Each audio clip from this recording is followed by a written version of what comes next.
Sorry for the wind noise. I'll try to keep this short. I had a new idea today about travel. I know a lot of us grew up with the idea that travel was kind of like a vacation or kind of a luxury. And yeah, you have to take time off and you have to pay for it, so in a sense it is kind of a luxury. But that's only one way to look at it, you know. Another way to look at it is to say that travel is a responsibility. And I know we're all taught that we're supposed to reduce our carbon footprint and that traveling is a big ass carbon footprint or whatever. So whatever, you can go that route if you want. But, like I said, another way of looking at that, travel, that is, and this just occurred to me, it's just one way of looking at things, but this is one way of looking at it, is that it is a responsibility to yourself to allow yourself to enjoy life, but also to explore what your options are. So,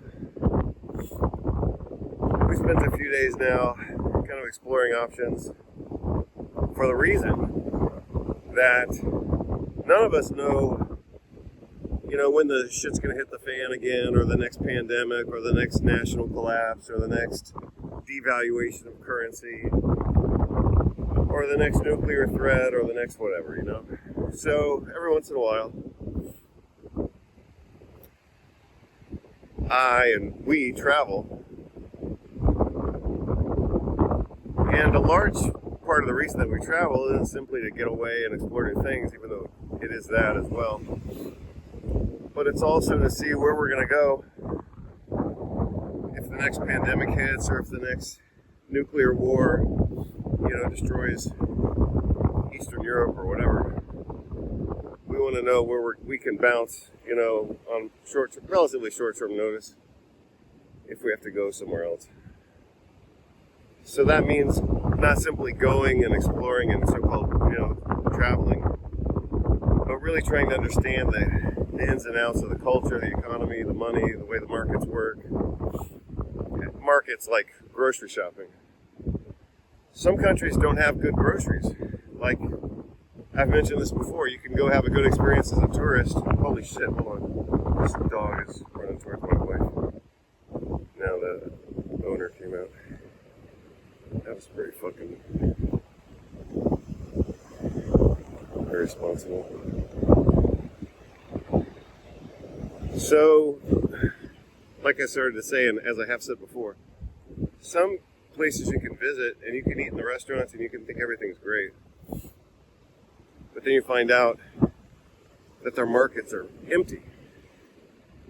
So they have one tier of existence for the rich and the tourists, and another tier of existence for the normal population.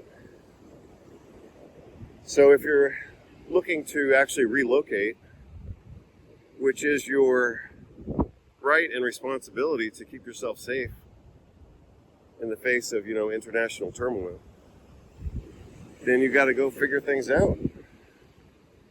What places are safe?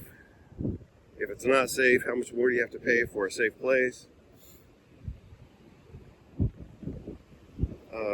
Bank transfer fees, commissions, what do they charge at the ATM machines?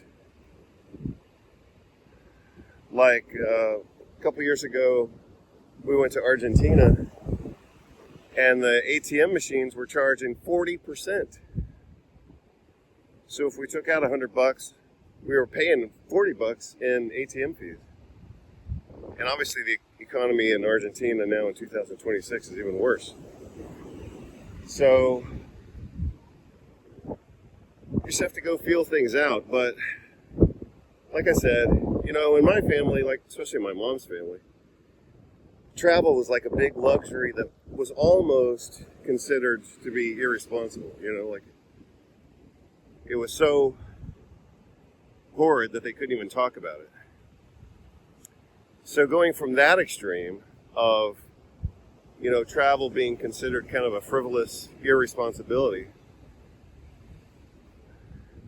the other perhaps extreme is to say, no, you have the responsibility to treat yourself well, to explore the world, to explore this life that you have, and more objectively, to know what your options are in case you gotta do what I did many years ago, which is sell all my stuff, donate the rest of it, and move whatever percent was left over and get out of there. So, like I said, it's just a thought experiment. Yeah, it costs money and yeah, it takes time.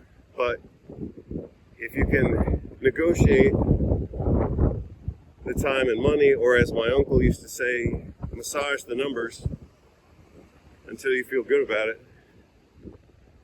then you can take a few days off to go explore someplace that may have payoff for you, and find out. And that's also a way of learning to appreciate different cultures, like if you go from, let's say you go to 3 different countries in 10 days or 15 days, you're going to start to pick up on the nuances of culture and how people interact and how nice they are and the quality of the atmosphere.